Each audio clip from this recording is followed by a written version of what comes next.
I feel as if God has me up against a wall. You might want to replace that word God with yourself. I feel as if I have myself up against a wall. It's the first correction, since God doesn't duel with anyone. God is a river ever flowing of unconditional love that knows only to love. God doesn't have people against walls like hardened criminals or gangsters in alleyways. But as this question goes, I feel as if God has me up against a wall. That I'd like to see. I have a particular behavior pattern that I know I need to drop, but I really don't want to. I think that sentence just answered the first one. Who's the one challenging here? I feel angry, resentful, depressed, because I feel like I'm being forced to change, and I really don't want to. I can feel so much pain inside, and I don't want to face it. How do I overcome my resistance? Things have become so uncomfortable, I don't think I can take much more of this. But I am very, very stubborn, and I still have no desire to change. Well, I was just having this conversation with someone last night and today. This is a very popular topic, and it applies to most people. It's just a question of degree. So, you're very passionate about what you're saying and what you're feeling. You're very clear on the pattern. You're very clear that it doesn't serve you. You're very clear that you need to change and drop it. You're very clear that your soul and God and the whole universe want you to. But I really don't want to. I'm angry, resentful, depressed. I feel like I'm being forced to change, but I just don't want to.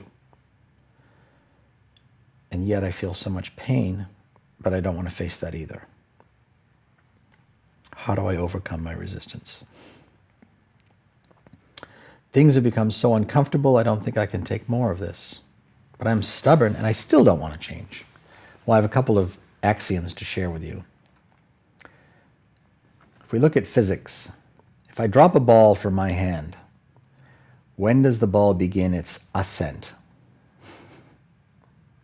Answer, when it hits the ground. Ergo, you obviously haven't hit rock bottom yet. Otherwise, you'd be changing.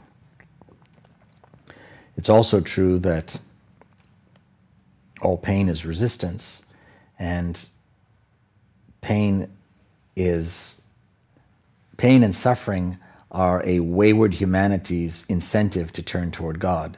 So the pain you're experiencing is wearing down your resistance, and that's the only reason it exists. And many people say, why does God, give me this pain? God doesn't give you pain, you do. God gives you love. But everyone gives themselves pain. And why God allows the pain is because it serves a very noble purpose. It wears down resistance to bring you to the exalted state known as surrender. However, when offered the path of grace or the path of suffering, human beings, 99 times out of 100, it's actually a much larger, higher percentage.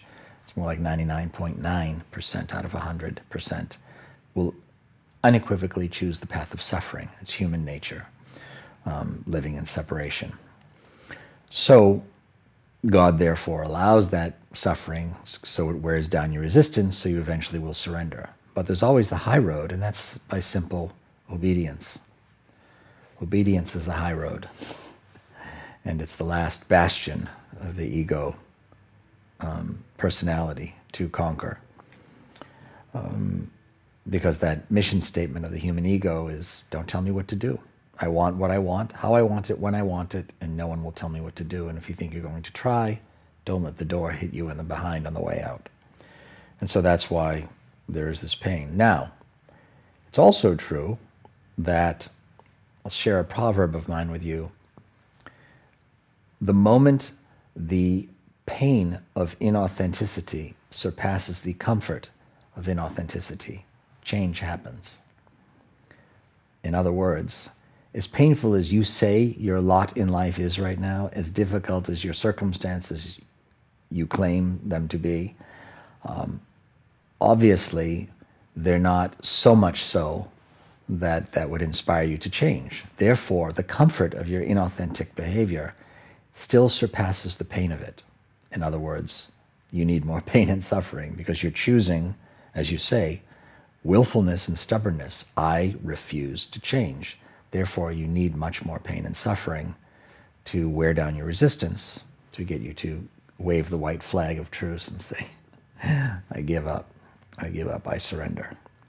So how do I overcome my resistance? It's happening for you. You could choose the path of grace and simply obey the truth.